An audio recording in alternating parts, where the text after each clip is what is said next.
पर आप सोचिए, मणिपुर में अत्याचार हो रहा है, अन्याय हो रहा है, और जो न्याय यात्रा है, भारत जोड़ो न्याय यात्रा, ये न्याय के लिए है, आम लोगों के लिए। स्वाभाविक रूप से है ना उनके पास, क्या नहीं है? 8,500 करोड़ का विमान है, 15 करोड़ की कार है, 10 लाख का सूट है। सब कुछ दावे कर रहे हैं, वो दावे में सच्चाई कम, प्रचार ज्यादा है। तो गांधी जी तो चुनाव नहीं लड़े थे, तो हम ये कह सकते हैं कि गांधी जो है इस देश में न्याय के लिए नहीं लड़े ना। प्रधानमंत्री तो 2 बार जीते हैं ना, क्यों नहीं आ जाते हैं मणिपुर? सब कुछ, यह जो राहुल जी की तपस्या है, यह तपस्या इसलिए है कि अन्याय जब देश में, कांग्रेस इस देश की सबसे पुरानी पार्टी है, एक राजनीतिक पार्टी है, तो स्वाभाविक देश को आजादी दिलाया है भारतीय राष्ट्रीय कांग्रेस ने। इस देश के संविधान को, लोकतंत्र को, अन्याय के खिलाफ न्याय की स्थापना को कांग्रेस पार्टी लेकर के चलेगी। इसमें न्याय डिलीवर करने में अक्षम होते जा रहे हैं। ऐसी परिस्थिति में न्याय की आवाज को बुलंद करना जरूरी है अन्याय के खिलाफ। और खास करके इस देश के भीतर जो आम आवाम है, विद्यार्थी हैं, नौजवान हैं, किसान हैं, महिलाएं हैं, मजदूर हैं, गरीब लोग हैं, जो भी साधारण व्यक्ति इस समाज में, देश में रहने वाले हैं, उनके साथ किसी भी प्रकार का जो अन्याय होता है, चाहे वो सामाजिक हो, आर्थिक हो, राजनीतिक हो, उस अन्याय के खिलाफ न्याय के लिए जो है राहुल जी संघर्ष कर रहे हैं। और यही हम आप सबके माध्यम से देश के नौजवानों से अपील करना चाहते हैं कि आप आत्महत्या मत कीजिए। देश के किसानों से अपील करना चाहते हैं कि आप आत्महत्या मत कीजिए। एक साल में 12,000 से ज्यादा किसान आत्महत्या कर रहे हों। सरकारी आंकड़ा बताता है कि 1 घंटे से कम समय में, मतलब लगभग रोज 24 नौजवान हमारे देश में आत्महत्या कर रहे हैं, रोज 24।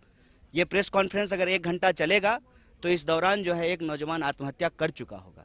तो हम इस देश के किसानों से, नौजवानों से, महिलाओं से, सबसे कह रहे हैं, राहुल जी कह रहे हैं कि डरिए मत, सहिए मत, अन्याय के खिलाफ संघर्ष कीजिए। और यह जो भारत जोड़ो न्याय यात्रा है, इसमें आप भी न्याय योद्धा बन करके, मैं कहता हूं कि इस देश के आम आवाम को अपना स्वर्णिम इतिहास याद करने की जरूरत है। 23 साल की उम्र में भगत सिंह अगर फांसी के फंदे पे झूल सकते हैं देश की आज़ादी के लिए और लोगों के हक के लिए, अधिकार के लिए, न्याय के लिए, तो हमको भी अपने संघर्ष के लिए, अपने न्याय के लिए संघर्ष करना पड़ेगा। जैसे स्वतंत्रता सेनानी होते थे, उसी तरीके से संविधान को बचाने के लिए संविधान सेनानियों की जरूरत है। आप न्याय योद्धा बन करके अन्याय के खिलाफ इस भारत जोड़ो न्याय यात्रा में शामिल होइए। और यह न्याय की जरूरत आज पड़ी है, नहीं, न्याय की जरूरत हमेशा से है।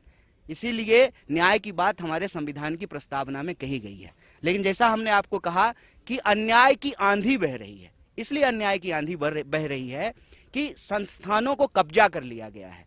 अगर मीडिया में सवाल नहीं उठाए जाएंगे लोगों के ऊपर होने वाले अन्याय पर, अत्याचार पर, आप सोचिए, रूप से जब राजनीतिक पार्टी कोई कार्यक्रम करती है उसमें राजनीति होता है, लेकिन राजनीति का मतलब सिर्फ चुनाव नहीं होता है। 1947 से पहले भी इस देश में राजनीति हो रहा था, लेकिन चुनाव नहीं हो रहे थे। चुनाव अगर होते थे तो राजे राजवारों के चुनाव होते थे और उन्हीं को वोट देने का अधिकार होता था। इसीलिए हर चीज को सिर्फ हो रहा हो और चुप्पी साध लिया हो लोगों ने, संस्थाएं जब न्याय डिलीवर ना कर रही हो, उसमें वो न्याय की मुखर आवाज बन करके संघर्ष कर रहे हैं। तो आप सबके माध्यम से देश के नौजवानों, किसानों, तमाम आम आवाम को यह आग्रह करते हैं कि आप भी न्याय योद्धा बन करके इस न्याय यात्रा में शामिल होइए। यह यात्रा आने वाले दिनों में विभिन्न राज्यों से गुजरते हुए मुंबई पहुंच रही है। और मुंबई तक हम इस यात्रा को इसलिए लेकर के जा रहे हैं कि भारतीय राष्ट्रीय कांग्रेस की स्थापना मुंबई में हुई थी। इस कुछ है ना उनके पास, एसपीजी कमांडो है, क्यों नहीं आते हैं मणिपुर? क्यों नहीं आ रहे हैं गृह मंत्री? 5 राज्यों का चुनाव हुआ था, 5 राज्य के चुनाव में एक चुनाव जो है वो नॉर्थ ईस्ट में भी हो रहा था, पूर्वोत्तर के राज्य में भी हो रहा था। आए थे प्रधानमंत्री, चुने हुए प्रधानमंत्री है ना, 303 सीट है ना। सिर्फ चुनाव पे हर चीज को सीमित कर देंगे तो फिर हमारे आंख के सामने जो अन्याय हो रहा है उसमें न्याय कौन ढूंढेगा, न्याय के लिए कौन लड़ेगा? हर चीज को अगर चुनाव पे ही सीमित कर देना है। राजनीति से हम इनकार नहीं कर रहे हैं, एक पॉलिटिकल पार्टी है, हम एनजीओ नहीं है, हम चुनाव लड़ते हैं, हम चुनाव लड़ेंगे, लेकिन सिर्फ चुनावी नफा नुकसान से हर चीज को देखेंगे तो इस देश का बंटवारा होता रहेगा, जैसे बंटवारा हो गया है मणिपुर का। सिर्फ वोट के गणित से नहीं आ रहे हैं ना, सुरक्षा के सवाल से तो नहीं है। हम लोग जब आ सकते हैं तो प्रधानमंत्री क्यों नहीं आ सकते हैं? मतलब वो सुरक्षा के सवाल से नहीं आ रहे हैं, वोट के गणित से नहीं आ रहे हैं। इसीलिए हम कह रहे हैं कि सिर्फ चुनाव का मसला नहीं है, लोगों के अन्याय के खिलाफ न्याय को स्थापित करने की बात है। चुनाव की बात कन्हैया जी इसलिए बार बार की जा रही है क्योंकि सत्ता में आएंगे तभी न्याय का हक जनता को दे पाएंगे आप। नहीं नहीं नहीं नहीं नहीं नहीं गांधी जी की जो है शहादत 48 में हो गई। इस देश में हजारों साल से लोगों को मंदिर प्रवेश नहीं करने दिया जाता था। गांधी जी चुनाव लड़के लोगों को मंदिर प्रवेश नहीं कराए थे। छुआछूत के खिलाफ, वर्ण व्यवस्था के खिलाफ, इस देश के जो आम लोग हैं उनके हक और अधिकार के लिए गांधी जी लड़ रहे थे, सिर्फ चुनाव के लिए नहीं लड़ रहे थे। मैं कह रहा हूं कि चुनाव हम लड़ेंगे और पूरी मजबूती से लड़ेंगे। देश का सबसे मजबूत विपक्ष पार्टी होने का अपना रोल निभाएंगे, हम उससे भाग नहीं रहे हैं। लेकिन किसी भी संघर्ष को, न्याय को, किसी भी जो है लोगों के अधिकार को सिर्फ और सिर्फ चुनाव से सीमित कर देने से उसका आधार छोटा हो जाता है, उसका जो है क्षेत्र छोटा हो जाता है, उसमें शामिल होने वाले लोगों की मानसिकता संकीर्ण हो जाती है। मैं कहता हूं कि जो भाजपा के समर्थक हैं, जो भाजपा के वोटर हैं, क्या उनको न्याय की जरूरत नहीं है? हम इस देश के 140 करोड़ लोगों के लिए के न्याय के लिए लड़ रहे हैं। महंगाई ने पिछली बार जो यात्रा की थी तो उसका उद्देश्य यही था कि हम आम लोगों के बीच जाएंगे ताकि आम लोग हमसे बहुत आसानी से मिल सके। इस बार भी जब वो यात्रा कर रहे हैं तो इसी उद्देश्य को लेकर के चल रहे हैं कि सब लोग उनसे मिल सकें। यहाँ पर वो मैती समुदाय के लोगों से मिले, नागा समुदाय के लोगों से मिले, गोरखा समुदाय के लोगों से मिले, नागा समुदाय के लोगों से मिले और उन लोगों से भी मिले जो भारत के दूसरे इलाकों से आकर के यहाँ काम करते हैं, धंधा करते हैं, नौकरी करते हैं, दुकान चलाते हैं, सबसे मिल रहे हैं। विद्यार्थियों से मिले, महिलाओं से मिले। उन्होंने एक बात समझी है और अपनी बात वो खुद बताएंगे जब आप लोग से बात करेंगे कि सारे लोग शांति चाहते हैं। आप किसी से भी बात करके देख लीजिए, पोस्टर चाहे किसी भी समुदाय के द्वारा लगाया गया हो, सब कह रहे हैं वी वांट पीस।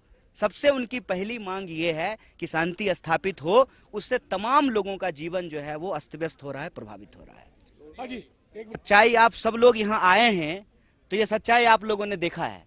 अब दिखाएंगे नहीं दिखाएंगे वो एक अलग बात है। देखा आप सब लोगों ने है कि किस तरीके से एक राज्य को 2 हिस्सों में बांट दिया गया है और सरकार जो बैठी हुई है, उसके जो मंत्री हैं, मुख्यमंत्री हैं, वो सब जगह नहीं जा सकते और दिल्ली से तो लोग आ ही नहीं रहे हैं।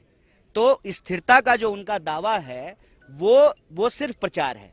दूसरी बात यह है कि हम सिर्फ एक तरह के अन्याय की बात नहीं कह रहे हैं, हम कह रहे हैं सामाजिक, आर्थिक, राजनीतिक, तीनों प्रकार के जो अन्याय चल रहे हैं। मैंने आपके सामने नौजवानों की आत्महत्या का आंकड़ा दिया।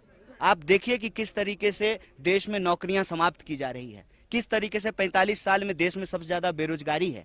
तो जो रोजगार का सवाल है, महंगाई का सवाल है, जो किसानों की आत्महत्या का सवाल है, महिलाओं के ऊपर होने वाले अत्याचार का सवाल है, जिस तरीके से सरकारी संस्थान को समाप्त किया जा रहा है या अपने दोस्तों के हाथ होने पौने